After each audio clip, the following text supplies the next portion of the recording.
ulo ko. Ay, padami yung inom ko ah.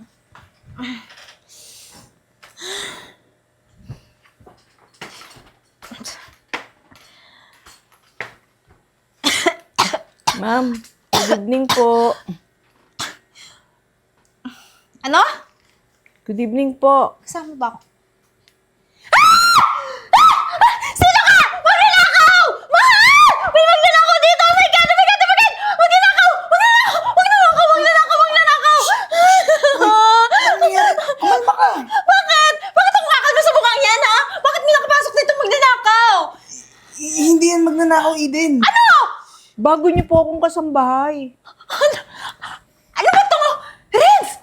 Kasambahay? Totoo ba, ha? Di ba sabi mo kailangan mo na ng tutulong dito sa bahay na mag-aayos ng mga gamit, ligpit.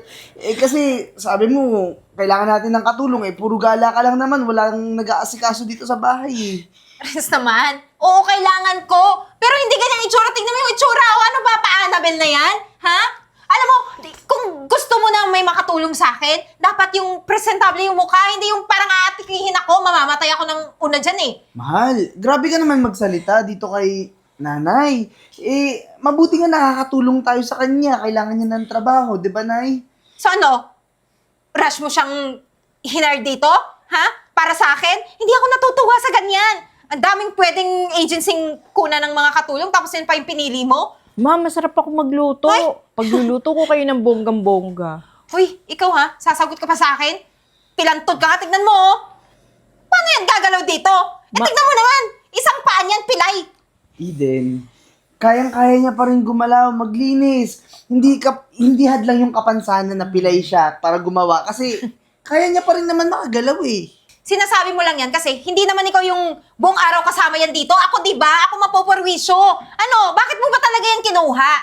Yun nga, kailangan natin ng tutulong dito sa bahay. Gala ka nga ng gala, di ka nga makagalaw dito Alam ko na. Narinig ko kagabi na may business trip ka. So yan yung kinuha mo para sa akin. Para may makasama ako? Pwede ba? May panahon pa rin. Bukas pa yung flight mo, may panahon pa para humanap ng ibang kapalit dyan. Eden, wala nang panahon, wala nang oras. At saka dito na siya, dyan na rin yung mga gamit niya. Hayaan mo na. Andi dito na ako, ma'am. Try niyo muna ako kung paano ako maglinis, kung paano ako mag-ayos dito, ma'am. Wala kang poproblemahin, ma'am. Itatry kita? Hoy! Baka pagkagabi, bigla mo akong kagatin sa leeg, aswang ka pala. Di naman, ma'am. Ay, naku. Renz, ano ba? Wala na bang... Sure ka na ba? Yan na talaga? Eden, wala na akong mahanap na iba. Ito na lang si nanay. Grabe ka naman umasta. Eh di fine. Yan na. Wala naman akong choice eh. Ikaw din naman magpapasahod dyan. Basta ha, siguraduhin mo, aayusin mo yung trabaho dito. Hindi tatamad-tamad na kukuha ka lang ng sahod mo, wala ka nagawa sa isang buwan. Opo, ma'am. Sakit-sakit ang ulo ko. May hangover ako. Dinagdagan mo pa? Kunin mo kong tubig! Dali! Bilis! 1 minute! Grabe ka naman dun. Tumahimik ka nga! Sakit ang ulo ko eh. Nanay Gina, pupunta muna ako sa business trip ko Ikaw naman ang bahala dito sa bahay. Ako na bahala, huwag kang mag-alala. Tiwala naman ako sa inyo talaga. Tsaka, iaabot ko na po sa inyo direkta yung allowance nyo. Hoy! Ano? Ano narinig ko, Renz? Allowance? Teka lang! Bakit may allowance siya? Dapat sahod lang. Ano? Special treatment para sa mukhang aswang na yan? Ang pangit-pangit na nga, gusto mong gumaling ka, hindi ka nagagaling. Eden, bibigyan ko siya ng extra allowance kasi ang dami niyang ginagawa dito sa bahay. Tsaka malapit na rin siya mag-birthday. Kaya magandang pang-birthday ko na rin yun sa kanya. Renz, paano maraming ginagawa? Ang kalat-kalat ka ng buong bahay eh. Feeling ko puro cellphone lang inaatupan yan. Bakit mo kasi binilhan ng cellphone? Eden, binilang ko siya ng cellphone kasi minsan may mga kailangan ako ipabili. Wala ako dito sa bahay, opisina ako, 'di ba? Tapos ngayon, eto si Nanay Gina, ang linis-linis, ayos naman yung mga gawa niya. Ikaw lang naman tong kalat ng kalat eh. Alam mo ikaw ha, napaghahalata na kita, lagi mo na lang yung binibaby ang katulong na yan. Ano bang meron dyan, ha? Tsaka tignan mo, kanya ka pa talaga unang nagpaalam bago umalis sa business trip. Sa akin, hindi man lang, ano ba rin? Alam mo, mali na naman yung iniisip mo eh. Pupunta ako doon kasi magpapaalam din ako sa'yo. Ngayon, nagbilin lang ako dito kay Nanay Gina ng mga dapat niyang gawin. Tsaka yung tungkol sa allowance, ibibigay ko sa kanya direkta kasi para ma-enjoy niya yung pera na kailangan niyang bilhin. Bilhin sa para sa sarili niya. Tama, ma'am. Huwag ka po mag-isip ng hindi maganda. Paano hindi ako mag-iisip na maganda? Eh, mukha mo nga hindi na maganda eh. Oh, Eden, tama na. Nanay Gina, pasensya na po kayo Huwag na kayong mag-away. Ako, malilate na rin ako sa business trip ko. Yung flight, hinahabol ko. Eden, kumalma ka na. Ayusin mo na yung sarili mo. Nanay Gina, mauna na po ako. Mauna na ako, ha? Sige na. Mag-iingat ka, ha? Ikaw matanda ka, ha? Anong ginawa mo sa asawa ko, ha? Ano? Anong ginawa mo, ha? Wala naman akong ginagawa, ma'am. May bala ka bang maging kabit ng asawa ko? Ang kapal naman ng mukha mo! Ma'am, ang tanda ko na yun, ha, para maging kabit ko. Bakit imposible ba yung mga bagay-bagay ngayon sa mundo? Hindi! Ha? Eh, hindi po ako. Pangit lang po ako. Hindi ako makate. Ayun, inamin mong pangit ka. Alam mo, yung mga pangit, dahil sa kapangitan nila, wala nang pumapatol sa kanila, gagawan nilang lahat para yung mga lalaki magkagusto sa kanila. Ma'am, huwag ka mag-isip ng ganun sa asawa mo. Sobrang mahal na mahal ka ni Sir, ma'am. Oo, dati, alam kong mahal niya ako. Simula nang dumating ka, parang ikaw na yung pinagtutuunan niya ng pansin. Ano ba meron sa'yo, ha? Wala ka namang ganda. Wala kang magandang katawan. Ang pangit-pangit pa ng buhok mo. Mabait lang po si Sir, ma'am. Siguro naawa lang siya dahil sa kapansanan ko. Eh, ayun na nga eh. Humihingi ka ng simpatiya. Kaya kung matanda ka, ha? Ayusin mo. Pag ikaw, nabuko ko, humanda ka sa akin. Hindi ka na makakalabas sa bahay na to. Sa libingan ka na kukunin. Silipigan ka na kukunin. Ano na naman mga pinagsasabi mo sa asawa ko? Ha? Wala naman ako sinasabi, ha? Ano ba? Wala kang sinabi? Bakit sa tuwing hinihingi ko yung pera sa kanya, hindi niya binibigay sa akin? Di ba? Sa'yo direkta binibigay na yung pera ngayon, ha? Nawawalan na ako ng karapatan bilang asawa dito kasi ikaw, kung ano nang sinasabi mo, talagang nagdududa akong kabit ka ng asawa ko. Mali ka sa iniisip mo, ma'am. Ikaw sobra ka din eh. Kita mo nga ginagawa mo sa akin, tuwing hihingi ka ng pera, tapos di ka bibigyan, ako ginugulpe mo. Malamang sino bang gugulpihin ko, di ba? Ikaw lang naman yung dahilan ng lahat ng to. Kaya ngayon yung asawa ko, umiiwas na rin sa akin. Kaya ikaw, ha? Ha? Ha? Ikaw, napakamutok! Eden, anong ginagawa mo sa nanay ko? Ha? Ano na, Renz? Teka lang, bakit hindi mo sinabing uuwi ka ngayon? Oo, kasi etong taong sinasaktan mo, nanay ko lang naman. Teka lang, anong nanay mo? Hindi mo naman sinabi sa akin paano nangyari? Ma, welcome dito sa Maynila.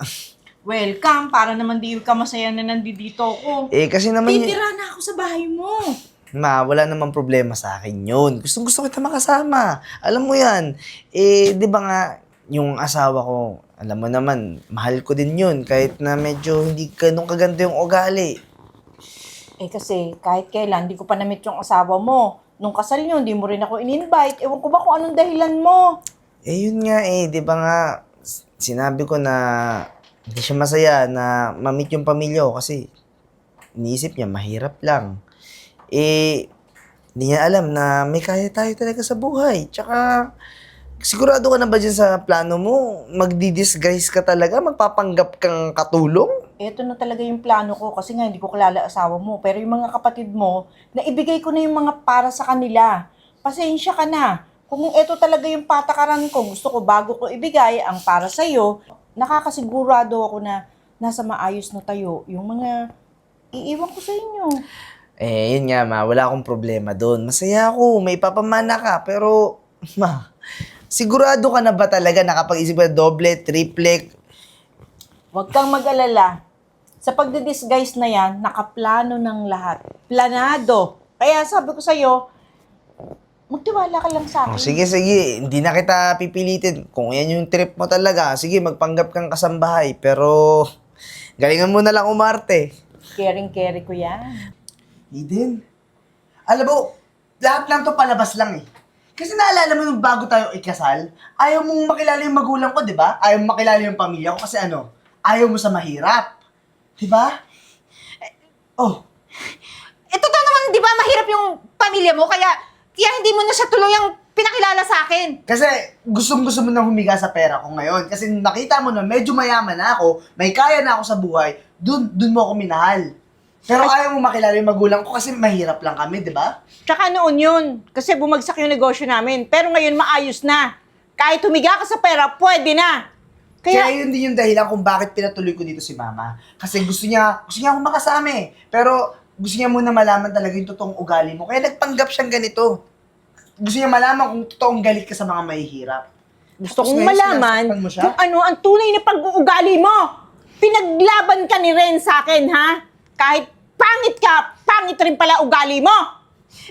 Teka lang, ano ba talagang pakay mo? Bakit ka nandito? Bakit kailangan mo magpanggap? Sorry na. Ang pakay ko, lahat ng manugang ko, pinuntahan ko. Dahil gusto ko nang ibigay ang mga mana kaysa pagpatay na ako, saka magkakagulo pa. Inaayos ko habang buhay ako. Pero sa'yo lang ako talaga hindi natuwa. Teka lang, Mana. Mana pala yung pinunta niya dito, mahal. Ganun naman po pala. Hindi niyo naman po sinabi. Tsaka magkakasundo naman po tayo kung hindi ka nagpanggap, di ba? Yung sinabi mo yung totoo, bakit ka nandito. Kung meron naman po pala akong mana sa inyo, ibigay mo na. Pipirmahan ko na ngayon. Pangit ka na. Mukha ka pa rin palang pera. Ako sawa na rin dyan sa anong yan, Renz. Ayoko na magpanggap. Ito lang palang pag-aaksayahan ko ng panahon. At least nakita mo yan. Tinan mo yung mga pasako, oh. Habang di ka nagpapadala ng pera, ginugulpi ako ng bruhang yan. Kasi naman Yan, iyo na yan. kasi naman, sa kanya lang naman talaga yung galit ko pinapalabas eh. Oo. Kasi ikaw, bakit ba hindi mo ako binibigyan ng pera? Alam mo naman, di ba, na gusto ko laging nagsha-shopping? Alam mo, Eden, minahal kita bilang ikaw. Pero ito yung isusukli mo sa akin.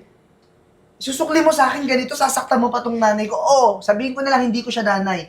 Pero kaya mong manakit ng tao para sa pera? Kasi ayaw ko sa mabaho, okay? Nakita ko mukha siyang aswang.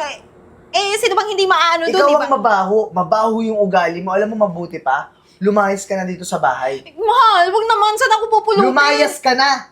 Alam mo, mabuti pa. Lumayas ka na dito sa bahay. Mahal, wala nga akong matutuluyan. Alam mo naman, di ba, wala akong pera. Hindi ko na problema yun. At saka, yung mga pambubugbog mo sa nanay ko, kakasuhan din kita. Antayin mo na lang din yung annulment papers. Dahil sa ayaw at gusto mo, may makukuha at makukuha akong magaling na attorney na mag-aayos ng annulment natin. Kaya ikaw, lumayas ka na. Antayin mo na lang din yung mga kaso na isasampa ko. Mahal, Alis! Alis! Hahampasin pa kita nito. Ma, dapat nung sinasaktan ka na niya, sinabi mo na agad na nanay kita para irespeto ka. Ba't hinayaan mo pa magpasak? Napakasama talaga ng ugali nun. Hayaan mo na. Ako naman ang gustong mag-disguise at least nakita ko talaga yung kadundoonan ng ugali niya kung anong meron siya. Kaya lang talagang masasakit. Pa-doktor mo nga Halika na. Hindi pwede yan. Oh, ma. Nakakatuwa. Na-close deal ko yung isang investor kanina. Kita mo naman, di ba kasama kita? Kitang-kita ko. Kitang-kita ko ang galing ng anak ko kung paano pinatakbo niya yung negosyo niya. Yan nga eh. Tsaka parang alam mo, grabe yung pagsisisi ko nung napangasawa ko yung Eden eh. Napakasama ng ugali. Ilang taon din pala yung sinayang ko na makasama siya, di ba?